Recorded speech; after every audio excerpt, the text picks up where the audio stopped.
Bonsoir, bienvenue à encore une émission Nabiso, Ce que dit la diaspora. Comme vous le savez, Ce que dit la diaspora est une émission qui parle de faits politiques et aussi de faits sociaux, quoi. Donc aujourd'hui est une journée particulière pourquoi? Parce que toujours fonctionner comme d'habitude. On a un invité sur le plateau. Et mon invité s'appelle Michel.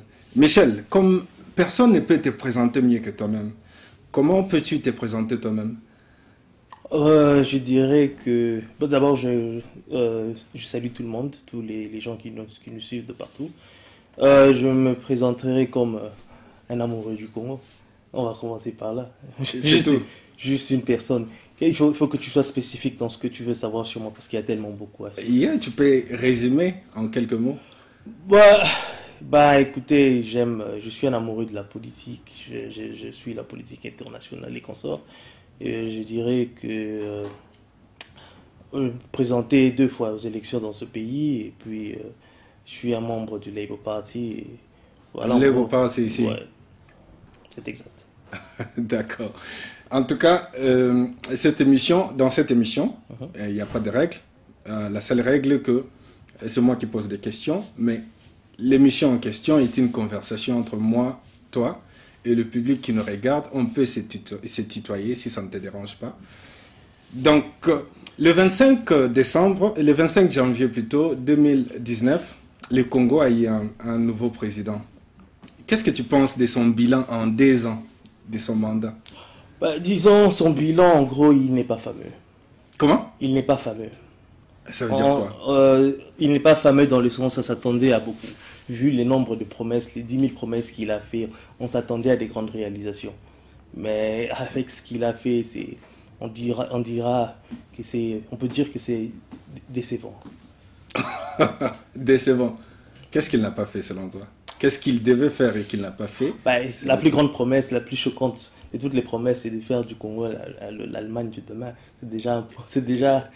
En tout cas, il faut rappeler que cela était pour 10 ans de son mandat. Pour ces 2 mandats, ce n'était pas à l'espace de 2 ans qu'il pouvait faire ça. Oui, en 2 ans, on pouvait remarquer plusieurs changements. Comme quoi? Le saut de montant, ce n'est pas un changement. Les changements, il y a des changements tangibles et des changements intangibles. Par exemple, voter les lois sur la protection des données, c'est aussi un changement. Voter les lois contre l'exploitation des enfants dans les mines, c'est aussi une loi qui pouvait voter. Les changements, dans la mentalité congolaise, on pense toujours que les changements doivent être tangibles. On doit construire des écoles, on doit faire ceci. Mais non, il y a des changements intangibles comme voter les lois. Si vous avez suivi le discours de la reine il n'y a pas longtemps, là, vous qui vit en Angleterre, donc j'ose croire que vous vous intéressez à la politique. Dans le discours de la reine, elle a énoncé 20 lois qu'on va voter. Donc ça, c'est un changement intangible que le gouvernement anglais va faire. Mais dans le contexte de Félix Tshisekedi, c'était quelqu'un qui n'avait pas la majorité parlementaire au début, dont la majorité dépendait de son ancien associé, M. Kabila.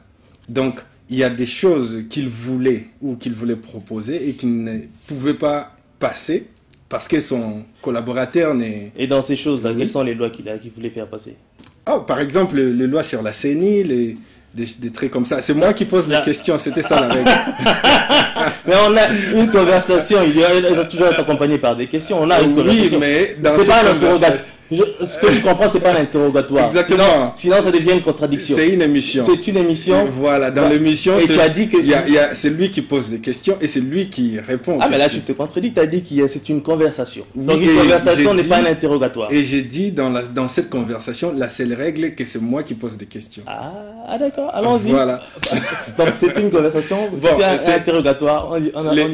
La loi qu'il a voulu, les lois qu'il a voulu faire passer, par exemple sur la CENI, les réformes sur la CENI, qui ne pouvaient pas passer lorsque la majorité était de l'autre côté. Oui, c'est une réforme, mais c'est pas une loi qu'il voulait faire passer. Oui, mais pas confondre les deux choses. Non, les réformes passent par les lois, non? Pas nécessairement. Celle-là? Pas nécessairement. C'est quoi le nom de la loi qu'il voulait faire passer? Mais s'il a pu, disons que avoir la majorité ou ne pas avoir la majorité, c'est pas ça le débat. Le véritable débat, c'est la véritable question, c'est est-ce que les personnes que lui-même le président a-t-il ce qu'on appelle negotiation skills? Parce que dans la politique, il faut savoir négocier. Même quand on n'a pas la majorité, on va prendre l'exemple d'Obama avec Obamacare. Il n'avait pas la majorité quand il a fait passer ça. Ouais. Donc il a réussi à le faire passer parce qu'il savait négocier.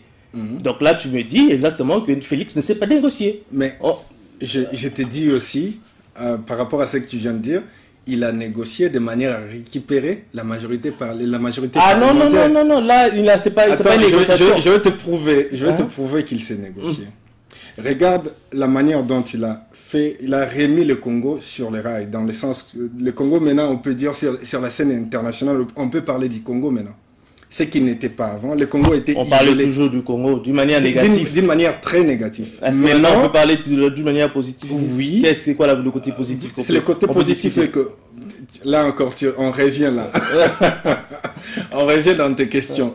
Le Congo aujourd'hui peut être invité sur beaucoup de scènes internationales, sur beaucoup de congrès, beaucoup de... Mais tu n'as jamais vu Kabila faire un discours à l'ONU, au siège de l'ONU? Oui, je l'ai vu, mais, donc le Congo était invité. À part cela, on voit que ce monsieur était... Tu ne peux pas comparer Félix et Kabila sur ce plan-là. Ce qui est vrai, il essaye de ramener le Congo sur le plan, sur la scène internationale, en invitant plus des gens dans les décisions, tout ça, ça c'est vrai. Il a fait de l'affaire du Kivu une affaire de tout le monde. C'est pas juste l'affaire du Congo, contrairement à ce que faisait son prédécesseur. Mais ça ne veut vraiment pas dire que... Bon, on parlait de negotiation skills, ça ne veut pas dire que ton negotiation skills de wow. Si on doit prendre la majorité parlementaire dont tu me parles maintenant, c'est parce que les gens, la plupart des députés, comment va chômeur? Parce que s'il avait dit de dissoudre chômeur, nous le bélé. Tu penses? Ah oui, la menace elle était claire et nette et les gens n'avaient pas d'autre choix que se rallier à lui, avec lui. Vu que Zoé par exemple n'est pas rallié avec lui, il est où aujourd'hui? Ah, Zoé n'est pas là. On va revenir sur le cas de Zoé. Mais menacer quelqu'un pour le faire changer de position est une manière de négocier, non? Non, ça c'est pas une négociation, c'est un chantage. Tu penses? Oui, c'est un chantage. Parce qu'une négociation, il faut savoir ce que les autres veulent et puis trouver un compromis. Les autres, faire comprendre moi te faire comprendre ce que je veux et comprendre ce que tu veux. Et puis on se met sur une table, on essaie de négocier, trouver des compromis. Un terrain d'entente. Mais ça, c'est pas un truc qui est arrivé. Non, c'était un chantage. Donc, Babangi, comment va chômeur? Rien. Babangi, comment va chômeur? On a prouvé les sources qu'il s'est négocié. Avant la sortie du gouvernement, Sama, le gouvernement des warriors, comme on les appelle, il a appelé les députés à conscientiser Bango, à expliquer Bango plan naé. Et les députés ont voté dans une très grande majorité, voté pour le gouvernement Wana. Alors que avant cela, avant qu'il négocie avec eux, et c'était pas Soudoye. Comment? C'était pas Soudoye. Soudoye comment? Oh non, n'allons pas. Moi, parola, c'est pas qui était là. Rien, je ne crois pas que c'était Soudoye parce que déjà moi, en le suivant, j'étais très convaincu de sa détermination à changer le Congo. Rien qu'en suivant son discours. Oh, ok. Voilà. Ah bon? C'est quelqu'un qui s'est négocié. Il a fait plusieurs beaux discours. Il a fait plusieurs beaux discours.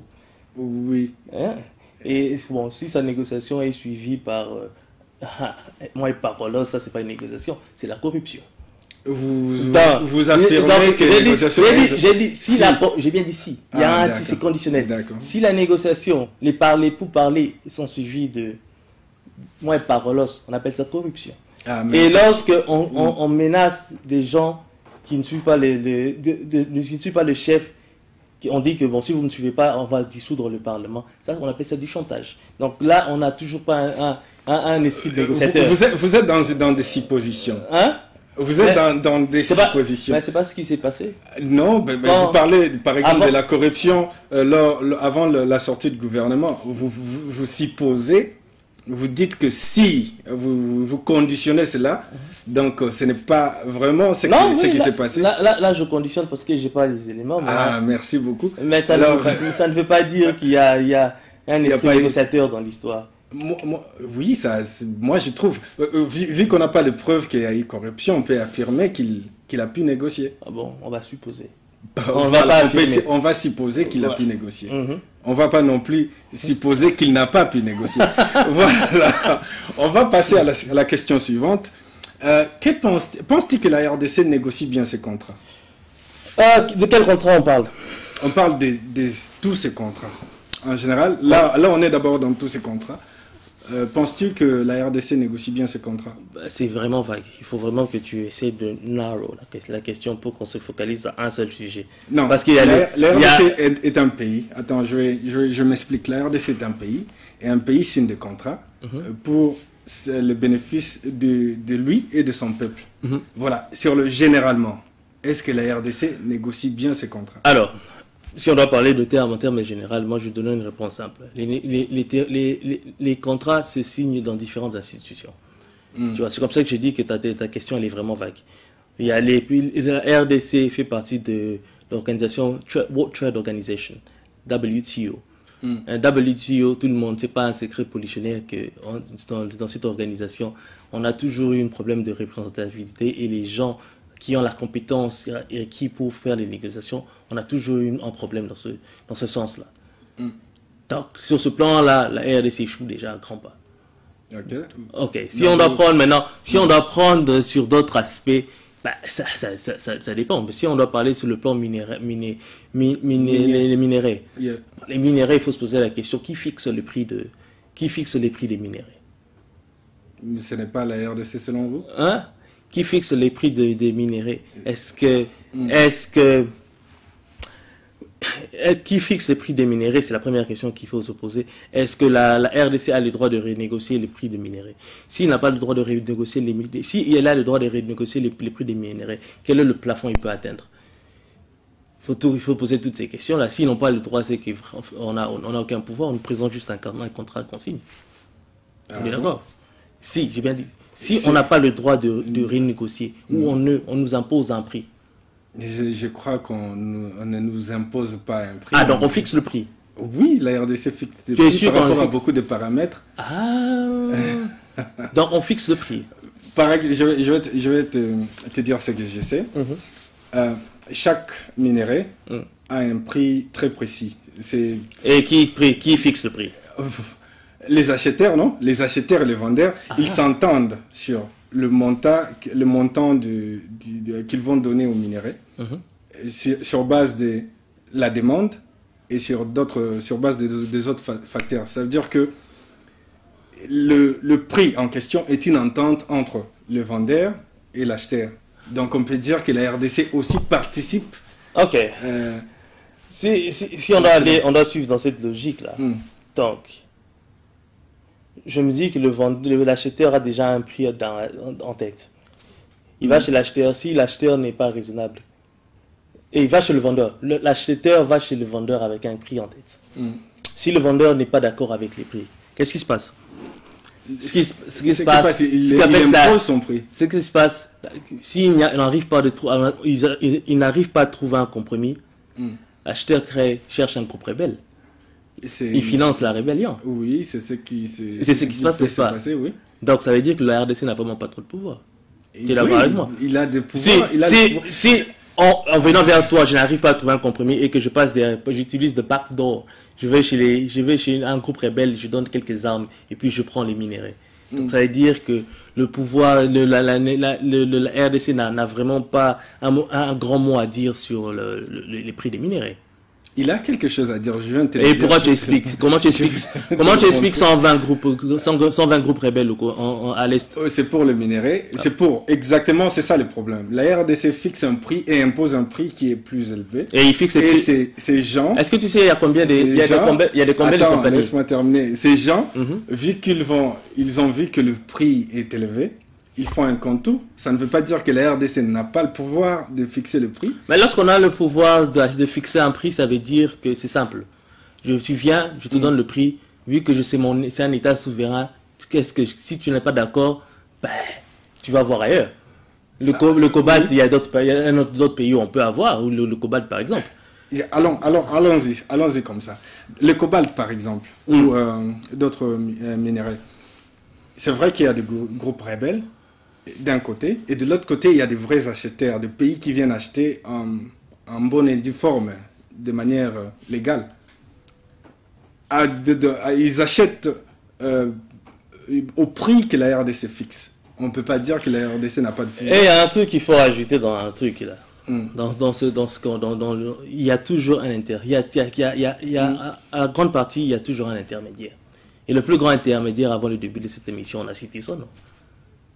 Qui ça? Dan Gettler. Ah, on va revenir. Ben oui, on va parler. On va vraiment revenir. On va parler de son rôle et on va parler de ce que le président a dit sur la rétrocommission. Ok, on va parler de la rétrocommission, c'est d'ailleurs un sujet. Mais parlons du contrat qui m'intéresse beaucoup aujourd'hui, c'est le contrat chinois. Penses-tu que la RDC doit résilier ce contrat? Ou penses-tu que ce contrat bénéficie au peuple? Quels sont les clos du contrat? Les clauses du contrat. On va commencer par là. Je vais te faire tu ne la connais pas, ok, bon, je vais te faire un petit topo. Les contrats chez la RDC, pour financer les 5 chantiers, la RDC avait besoin d'argent. Et ce que la RDC a fait, il a cherché ceux qui peuvent et donner l'argent. Et la Chine s'est présentée. La Chine a dit, bon, moi je peux te donner l'argent et en contrepartie, je veux quelque chose. La Chine propose 10 milliards. 10 milliards de dollars. La RDC accepte et la Chine oblige la RDC de lui payer en nature. Attends, je stoppe là. Donc la Chine oblige. Mais c'est une entente, non? On parle d'entente. Non, tu as utilisé le verbe obligé. Donc, oui, je vais te dire preuve de plus que la RDC n'a pas le... Là c'est un échange. Dans un échange, tu peux obliger l'autre on y va? à aller dans un sens. Je veux voir la fin de la définition. Voilà. Ok. La Chine impose à la RDC oblige la RDC de lui payer en nature. La Chine veut forcément être payée en nature parce qu'il s'est dit que s'il doit attendre que la RDC récolte l'argent pour le payer, ça sera long.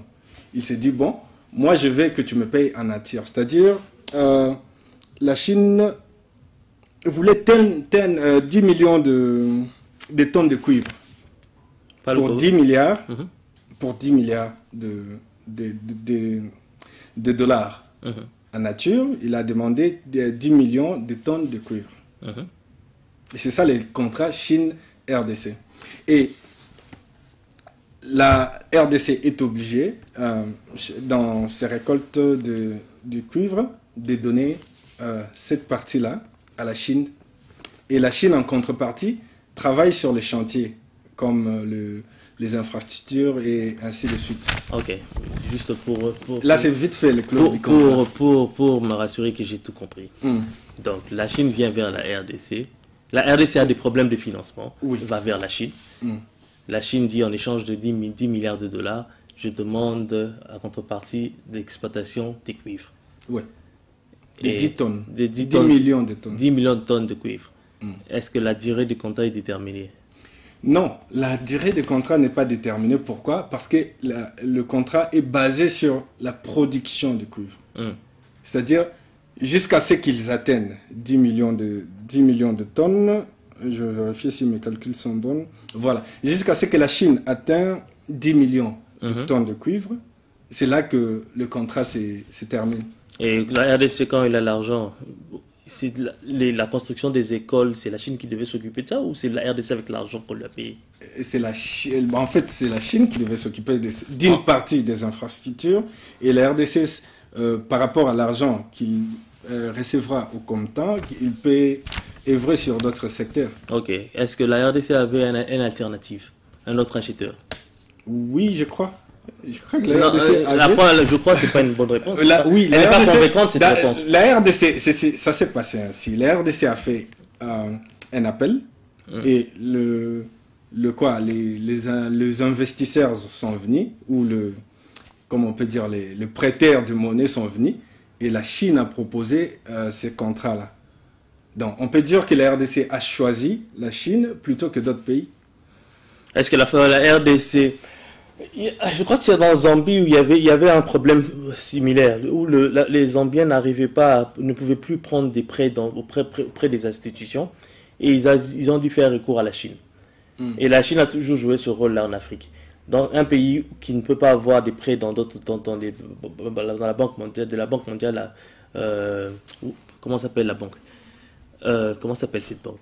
Bon, qui ne peut pas faire... La FMI. La FMI. Ça repose en Union. Qu'est-ce qu'ils font? Ils vont vers la Chine. Et la Chine vient avec des contrats similaires. Ça, c'est un contrat qu'ils ont toujours. Ils ont toujours avec les gens. La question qui va se poser, quelle était la situation de la RDC en ce moment-là par rapport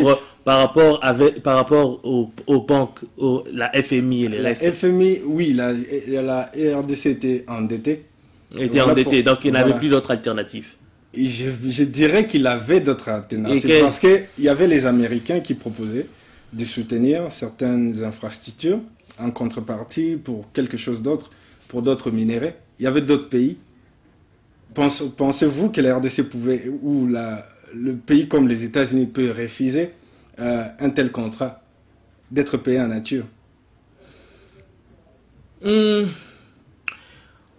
Ça allait revenir au même. Hein. Si la Chine a fait ça, si je prends juste ta question, ouais. Est-ce que si je pense que les États-Unis allaient refuser, on allait être toujours dans la même situation. Là, oui, on allait juste remplacer la Chine par les États-Unis. Mais la question qui se pose ici est de savoir si les contrats bénéficient au peuple.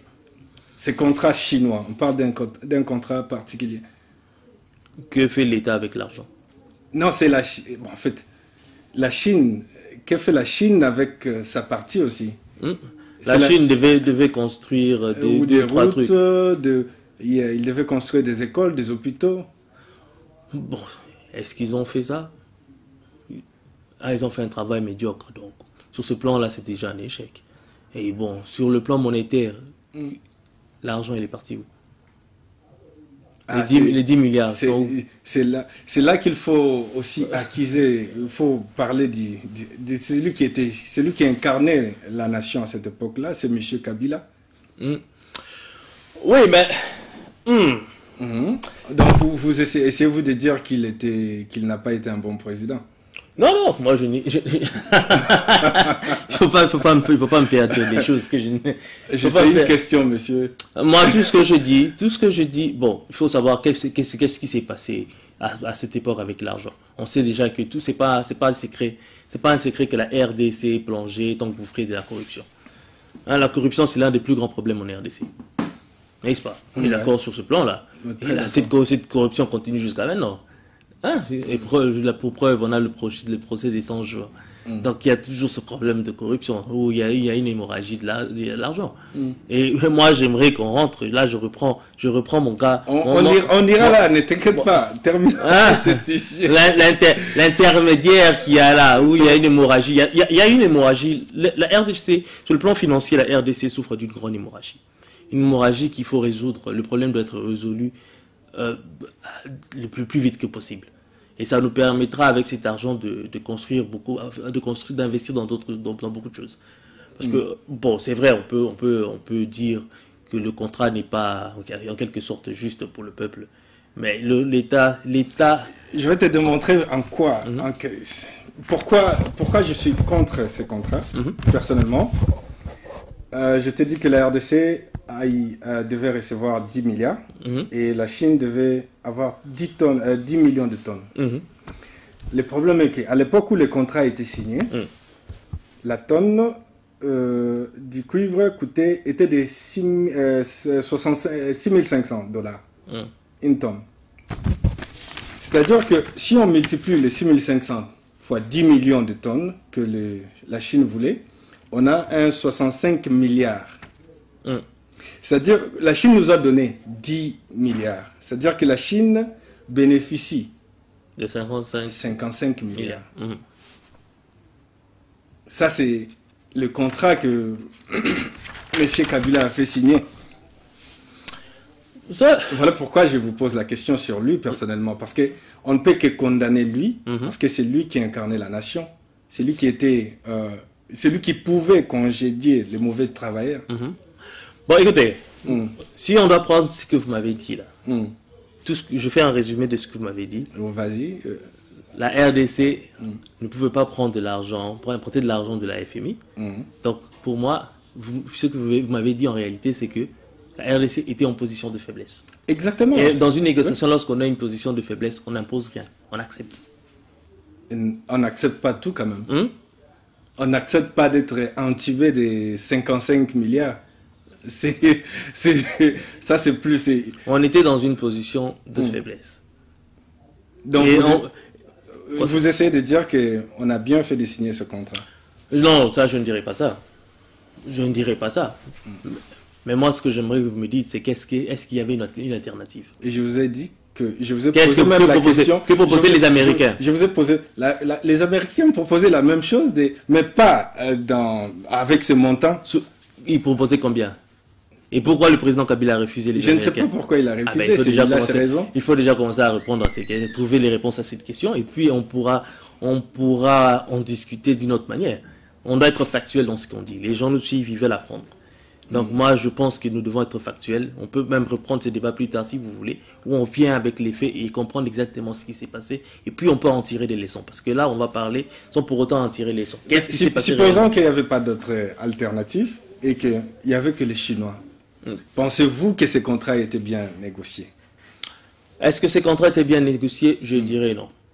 Je vous ai dit tout à l'heure, là, on a toujours un problème sur la compétence des négociateurs.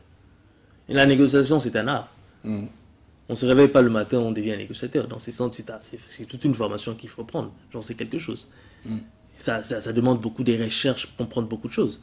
Bon, est-ce qu'il faut maintenant poser la question? Après, la négociation demande une grande préparation. 80% de son temps, on le passe à préparer, 20% d'une négociation. Et là, il faut poser la question, combien de temps ils ont pris pour renégocier les contrats? Est-ce qu'ils ont fait rapidement? Tous ces éléments, on a besoin pour pouvoir avoir une bonne discussion et pouvoir savoir ce qui s'est passé et en tirer des leçons. Rapidement, ça a pris des mois. Ça a pris des mois? Oui. Est-ce que vous êtes sûr? Bon, on parle de plusieurs milliards de dollars. Peut-être ils auraient dû besoin de beaucoup de gens. Beaucoup plus de temps que ça. Beaucoup plus de temps que ça. Plus de temps, pas beaucoup plus, mais plus de temps que ça. Et il faut tenir compte en considération ça. D'accord. Je pense qu'on doit prendre une pause et respirer un peu. Le public qui nous suit doit aussi s'aérer un peu. Et on se retrouve juste après la pub.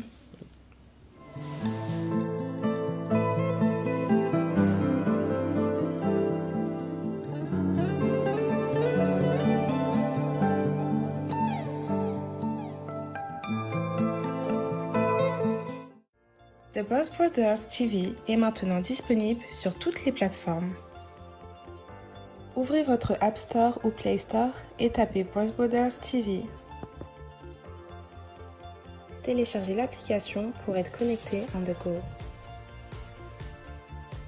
Suivez les dernières informations, buzz et divertissements de la communauté congolaise partout dans le monde. Ne ratez plus jamais vos émissions préférées. The Boss Brothers, tout le monde est connecté, tout le monde en parle.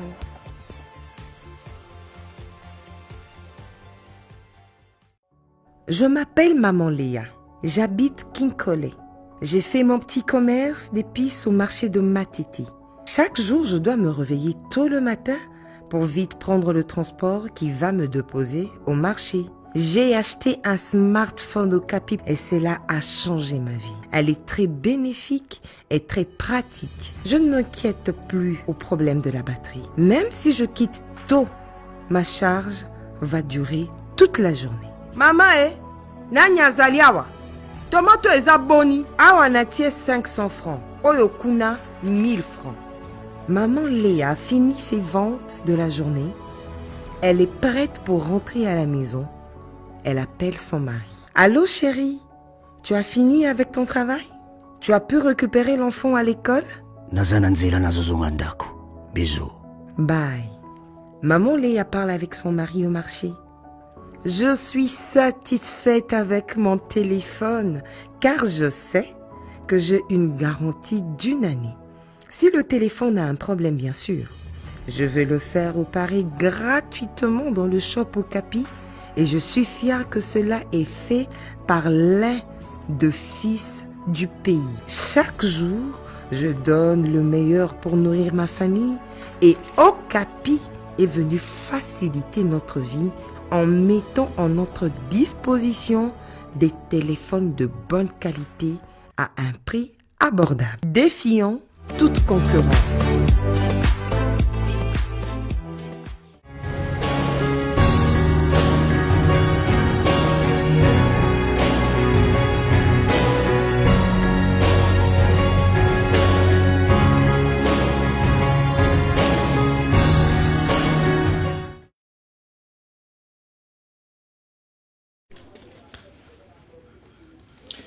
Merci beaucoup pour votre patience. Merci Ndenge Zeli, to souffler, on l'espère.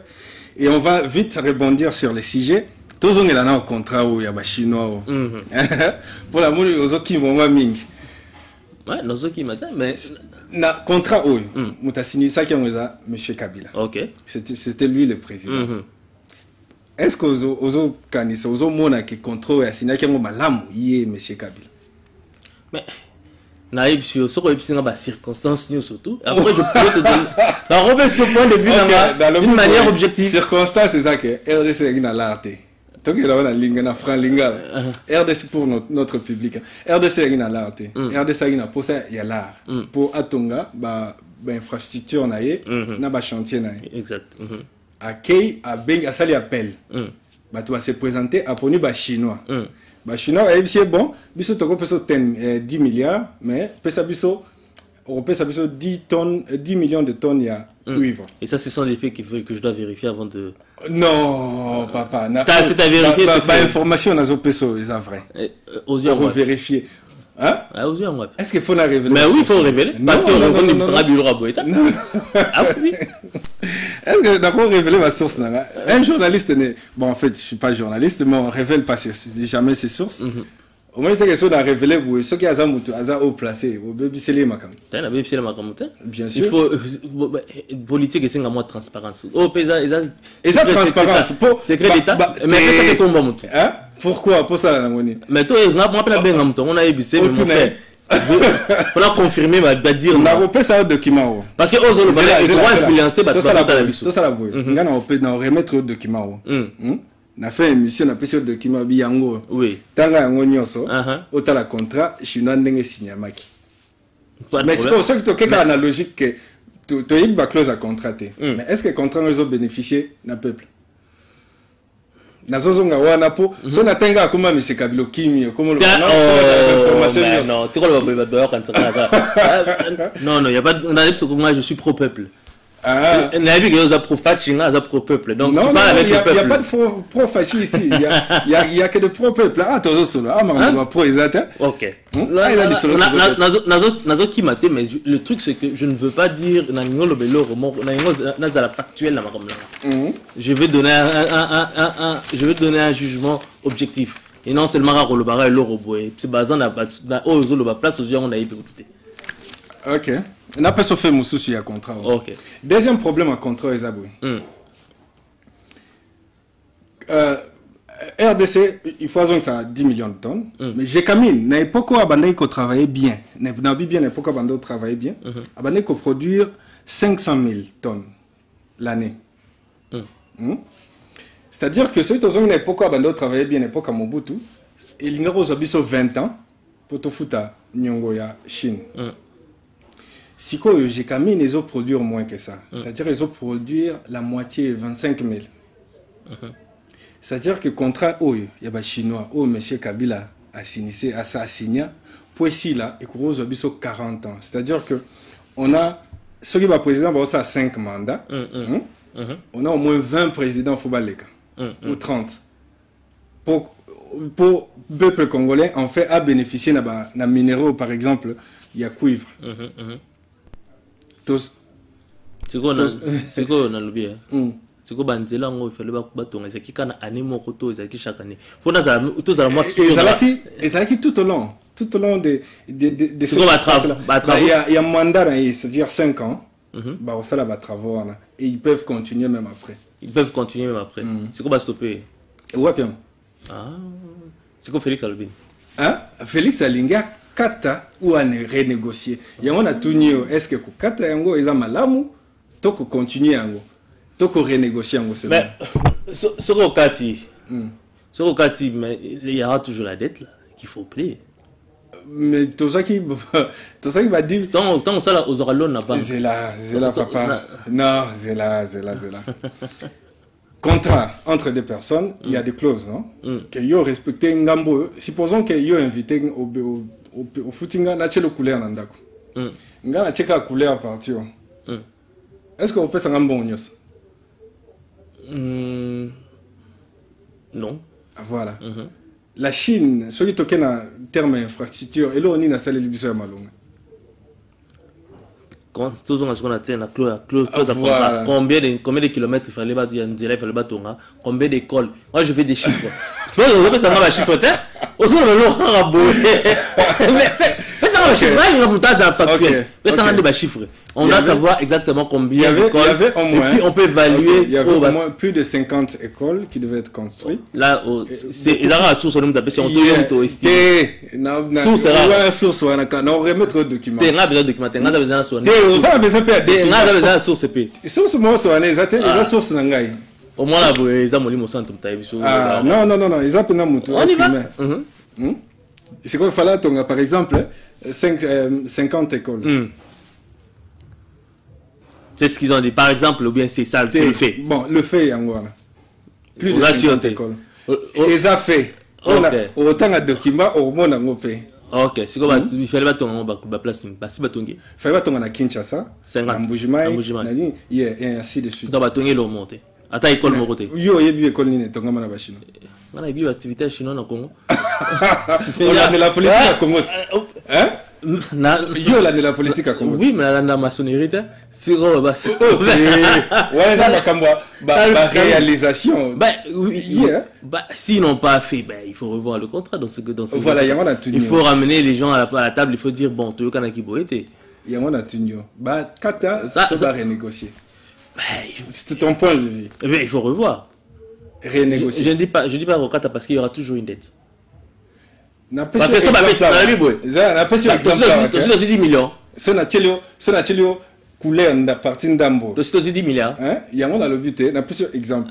ça n'a couleur na partie ndambo on fout à ngambongo nyose te pour na respecter clause voilà mais c'est comme biso est-ce que tu as tous les 10 milliards tu a déboursé 4 milliards jusque là ils sont facturés 4 milliards papa on a vu 4 milliards na facturé 4 milliards ok jusque là déboursé on rassure dans la lobby oui ok si tu l'as dit il faut revoir le maintenant les 4 milliards là il faut préciser quelque chose et ça en infrastructure selon Bango supposons que basali biso biso tapia babi écoutez 1 milliard tu vois basali tapi mususu koto babi bon écoutez 1 milliard mususu après ba pesi biso moi 1 milliard na maboko c'est comme ça qu'on peut chiffrer c'est ce qui se passe ou bien c'est la manière c'est ce qui se passe ça c'est quand la source non talo bien papa eza document eza na opeso ngo pona moni oza document oyo mtobeti ngo donc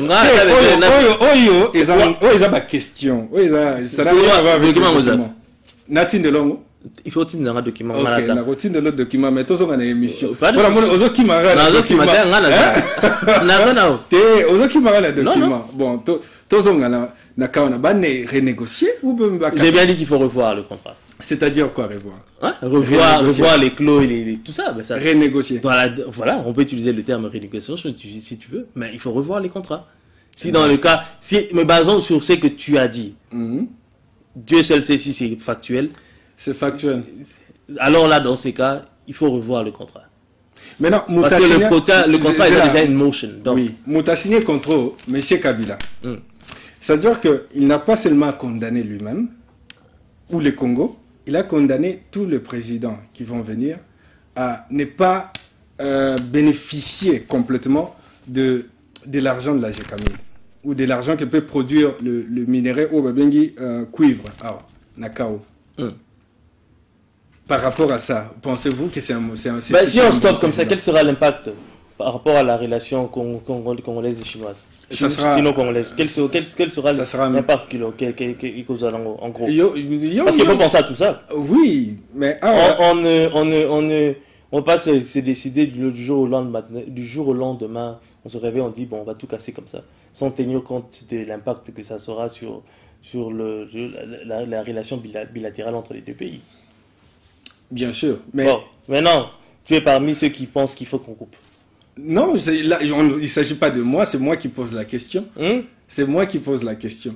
Ma position, elle est bien donnée. J'ai bien dit qu'il faut la revoir. J'utilise bien les termes que j'utilise. La revoir. Revoir les clauses. Dans revoir, on peut aussi parler d'une renégociation. Ok. Renégociation, ça veut dire qu'on va juste pour un seul but, on va juste renégocier tout le contrat ou certaines clauses du contrat. Revoir. Si on a un peu ça, Félix Anango, soit couper le contrat, soit renégocier. Voilà pourquoi je parle de ces deux termes. Et couper le contrat pour donner à qui après?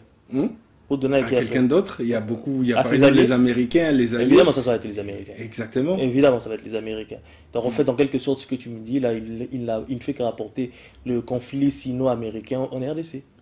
Le conflit économique sino-américain. Non, mais... Parce que derrière lui, il y a déjà, il va couper le contrat. Son Excellence Nzita, il est derrière tout ça. Il va couper le contrat pour une raison. La raison est que la Chine n'a pas respecté sa part. N'est-ce pas? Parce que le contrat, en fait, ne bénéficie pas au Congolais. Qui est derrière lui dans tout ça? C'est lui-même. Son Excellence, il réfléchit, non? Il a un cerveau. C'est M. Nzita qui est derrière tout ça. Là, c'est ça que tu penses. Mon frère. C'est qui donne ces idées-là? Parce que ça va partir. Évidemment, ça va. Tu ne penses pas qu'il peut avoir cette idée? On pète le contrat avec les Chinois pour donner aux Américains. Non, mais si les Chinois ne respectent pas et que les Américains peuvent respecter, pourquoi pas les donner aux Américains? Voilà. Allons sur le sujet de la rétrocommission. Sujet Namoni au Bandoro, c'est la Namomi et la rétrocommission. Que penses-tu de la rétrocommission au Congo, par exemple? Alors, moi, c'est un sujet que j'ai à cœur parce que, en fait, comme je disais tout à l'heure au début de l'émission, la RDC souffre d'une hémorragie, une forte hémorragie. Et l'hémorragie est due à cette histoire de rétrocommission. Pour avoir des acheteurs, on a toujours besoin, on a un intermédiaire. Pour les téléspectateurs, est-ce que tu peux comprendre ce qu'est rétrocommission? Ils ont une espèce de petite commission, une commission qu'on prend après avoir fait quelque chose pour la personne ou faire, bon. COP. Voilà. C'est ce que Fachi a dit, COP. Et là, COP. Voilà, et là, COP. En d'autres termes, ça c'est la meilleure manière de expliquer à Batou. COP, voilà. COP, voilà, c'est la source de l'hémorragie. Et malheureusement, ce qui est décevant, c'est lorsqu'on entend celui qui est à la tête de l'État dire que le COP sous d'autres cieux, c'est normal. C'est une forme de corruption. Et en RDC, c'est normal. Il n'a fait qu'énoncer les faits. En RDC, c'était normal de recevoir des rétrocommissions, non? Ah, c'est normal. C'était normal. C'était surtout à l'époque à Kabila, c'était normal.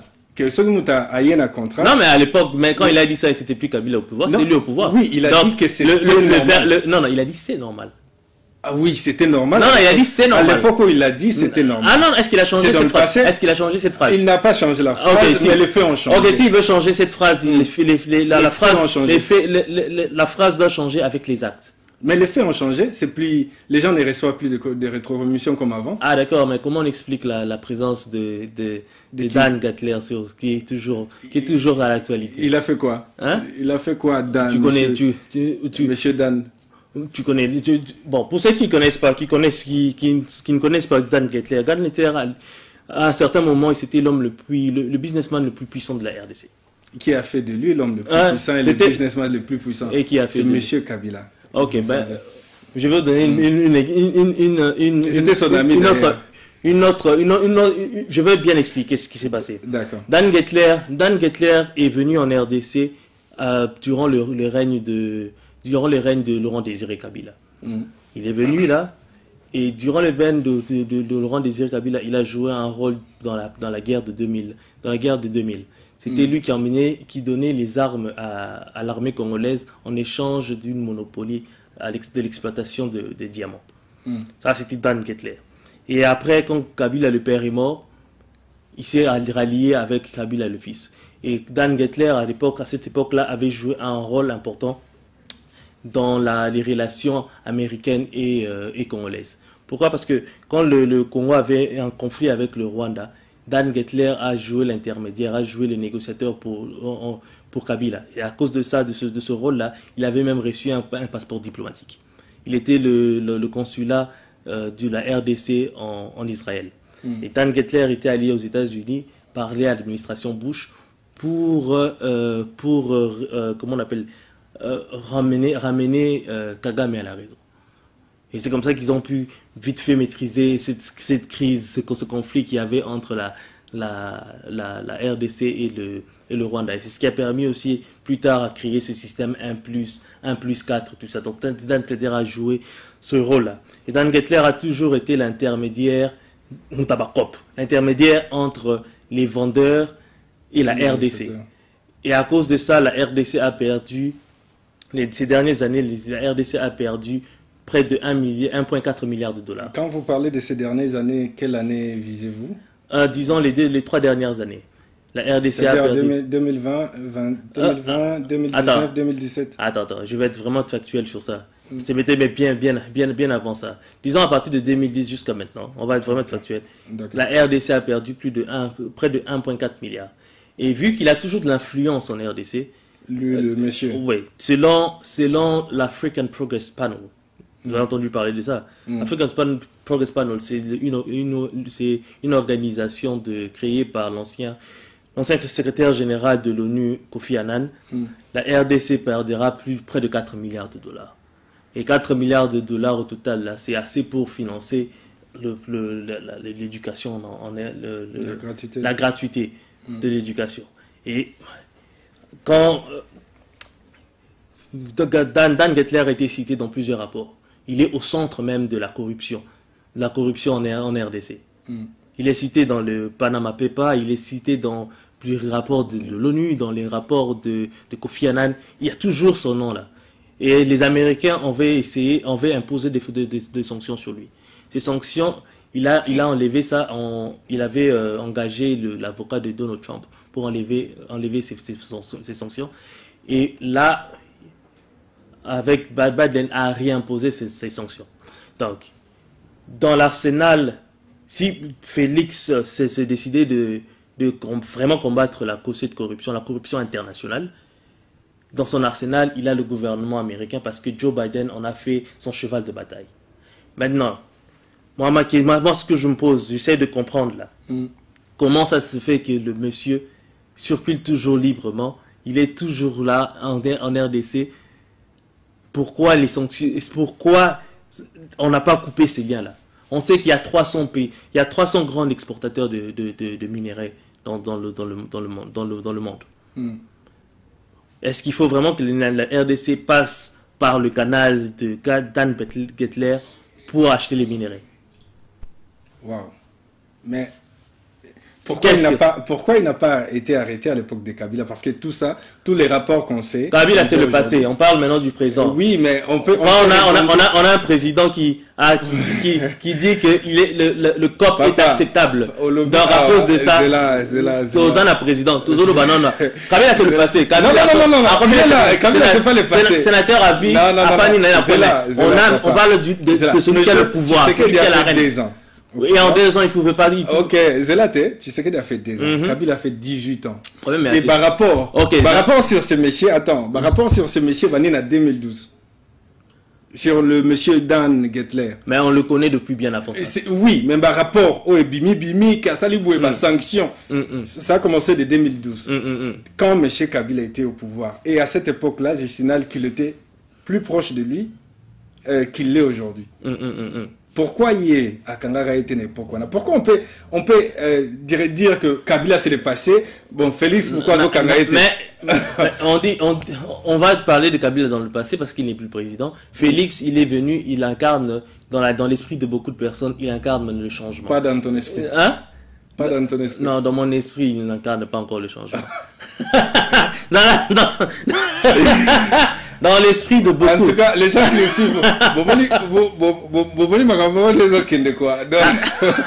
mais là, oui, dans l'esprit de beaucoup de personnes, l'esprit de beaucoup de Congolais. Quand il est venu à Londres, j'ai vu la foule en ébullition. Quand ils l'ont vu, ils se disaient, voilà, béton, il y a un c'est pas un problème. Un béton, c'est par rapport à pour dire que il est dur, quoi. Il est dur, ben voilà, dur. Est-ce que tu peux planter quelque chose sur quelque chose de dur? Absolument rien. Donc le béton n'est pas fertile. Donc il faut lui trouver un nom. Il faut l'appeler Félix Fertile. Au moins là, on va voir. Là, vous interprétez ce terme à votre manière, je comprends. Mais oui, on est libre d'interpréter. Là, la question, si on doit revenir à cette histoire de rétrocommission, on a un président qui accepte les COP, qui a normalisé les COP, qui a normalisé la rétrocommission. Bon, on sait maintenant, grâce aux rapports qui ont été publiés depuis 2012 jusqu'à le jour, que la RDC a une hémorragie a subi une hémorragie de près de 1,4 milliard de dollars. Qu'est-ce que le président propose pour s'occuper de ça? Et moi, le message que j'ai aujourd'hui, c'est dire que le président a dans son arsenal pour combattre la corruption internationale, il a l'administration Biden, qui est venu, dès qu'il est revenu, la première chose qu'il a fait, il a cherché celui qui est vraiment au centre, celui qui porte cette couronne de corruption en RDC. Il a imposé des sanctions fortes sur la personne. Et bon, Biden a fait sa part. Et qu'est-ce que l'administration Félix fait? Parce que parler de la Chine, ouais, c'est bien beau, mais minerai, on sait qu'il y a toujours un intermédiaire, il y a toujours un coopérant. Mais le véritable problème, il est là. Il faut résoudre aussi ce problème. Ok, bon, je pense que sur ces sujets, nos points de vue sont départagés par des questions. Donc, on va revenir prochainement pour approfondir ces sujets-là, particulièrement. Mais comme les temps jouent contre nous, quel serait ton mot de la fin? Mon mot de la fin, pour résumer, écoutez, je suis tout d'accord avec vous que les contrats signés avec les Chinois doivent être revus. Mon mot de la fin serait que vous me passez les coordonnées de la personne, de votre informateur, parce que j'ai envie de parler avec lui. Comme ça, la prochaine fois que je viendrai, au moins on sera sur la même page, sur la même longueur d'onde, et on pourra avoir une discussion plus constructive, au lieu de chercher à me faire dire des trucs. Mesdames et messieurs, vous avez remarqué que mon invité a Okimaka la question à Kabila. D'accord, merci d'avoir été nombreux à nous suivre. Nous vous remercions énormément. On se retrouve la semaine prochaine, le mercredi, sur la même chaîne, c'est-à-dire la chaîne Boss Brothers TV, la page Hervé Aurore Majestic, la page de Boss Brothers TV, et aussi sur CPLA TV et sur d'autres plateformes, quoi. Et sur YouTube, la chaîne de l'émission, c'est Sekedi la Diaspora. Donc, on se retrouve la semaine prochaine. Merci.